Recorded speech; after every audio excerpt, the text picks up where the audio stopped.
The Lord. सबको जय मसीह, God bless you. खुदावंद यीशु मसीह आपको शांति और अनुग्रह से भरे। एक बार फिर से हम परमेश्वर के वचन की ओर ध्यान लगाएंगे।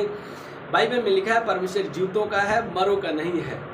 और आज हम सीखेंगे मरी और जीवित सेवकाइयों का अंतर सीखेंगे। और हम पुराने नियम में, बाइबल में जो हम पढ़ते हैं, पुराने नियम में एक घटना घटी है जहाँ पर एक नतान नबी एक प्रभु दास दाऊद बादशाह के पास आता है और कहता है, हे राजा, एक नगर में दो व्यक्ति रहा करते थे। एक धनवान था, एक निर्धन था। धनवान के पास बहुत भेड़ बकरियां थी और बहुत समृद्धि था, बड़ा धनवान था, उसे किसी चीज़ घटी नहीं थी। और निर्धन के पास कुछ भी नहीं था। उसके पास एक बकरी का बच्चा था जिसने मोल लेकर उसे पाला था, बड़ा लाड प्यार से पाला था। उसके साथ खाती थी, उसके साथ सोती थी, उसके गोद में सोती थी और उसके बच्चों के साथ रहा करती थी। उसको अपनी बेटी जैसे पाला था।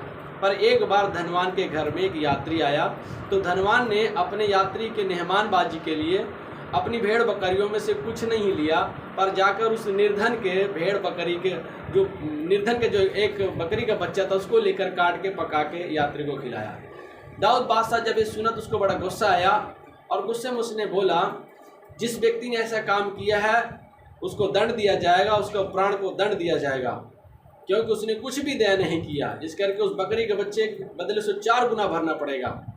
जब ये बातें बोल रहा था तो नतान नबी ने बोला, हे राजा, वो व्यक्ति तू ही है, क्योंकि परमेश्वर ने तुझे बुलाया, इजराइल का राजा बनाया, तुझे दास दासियां दिया, तेरा नाम ऊंचा किया, तुझे बहुत से रानियां दिया, तुझे सुख समृद्धि सब प्रकार का आशीष दिया, और तूने उसमें संतुष्ट ना होकर तूने एक ऐसा घिनौना काम किया जो अपने परमेश्वर की दृष्टि में तूने अपने एक वफादार सिपाही उरिया की पत्नी को अपनी पत्नी कर लिया और उरिया को तूने घात करवा दिया, उसे मरवा डाला।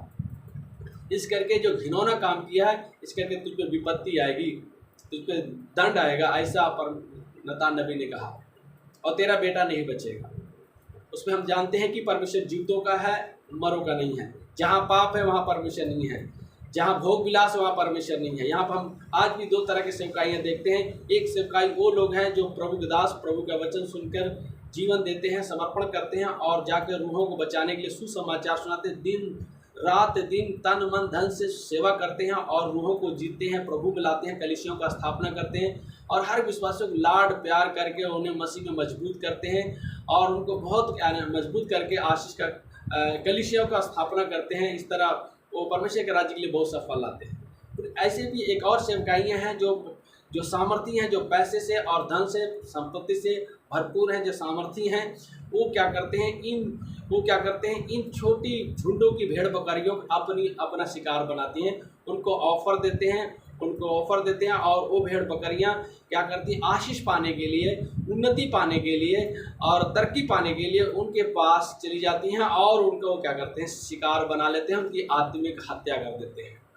जानते हैं उरिया की पत्नी, जब दाऊद ने अपने कर्मचारियों के द्वारा बुलाया तो उरिया की पत्नी यही समझती होगी, शायद दाऊद राजा बुला रहा है तो मेरे पति के साथ तरक्की होने वाली है, शायद हो सकता है कोई तोहफा मिलेगा, शायद कोई ब्लेसिंग मिलेगी, कुछ ना कुछ उन्नति के विचार में रखी गई होगी, पर नहीं जानती है, वो शिकार हो गई और उसका नुकसान हुआ, उसका पति की हत्या हो गया। आज भी ऐसे हो रहा है। बहुत सी भेड़ बकरियां क्या करेंगे, पदवी और इज्जत और सम्मान के प्रभाव में आकर वहां जाते हैं और उनकी आत्मिक पतन होता है और गिर जाती हैं और उनकी कलीसियाओं में गड़बड़ियाँ होती हैं और पास्टर्स और सेवक, जो सच्चे सेवक, उनके हृदय को घात होता है। ये सब आजकल हो रहा है। इसीलिए आप परमेश्वर के वचन के अनुसार पहचान रखो कि परमेश्वर जीवितों में है, मरों में। जहाँ दया, जहाँ करुणा, जहाँ प्यार, जहाँ पवित्रता ही नहीं, वहाँ परमेश्वर नहीं है। भले संसार के लिए अच्छे लगते हैं,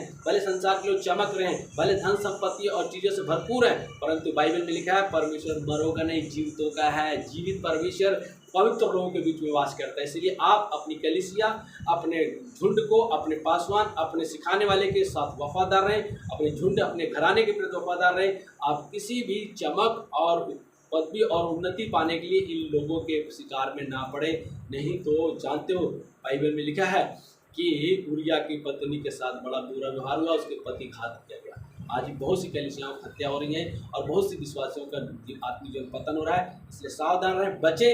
प्रभु आपको आशीष और बरकत दे और विश्वास में बढ़े। यीशु से जल्द आने वाला है और अपनी कलीसिया के ले जाने के अपने झुंड में वफादार है, तो प्रभु आपको आशीष देगा। God bless you.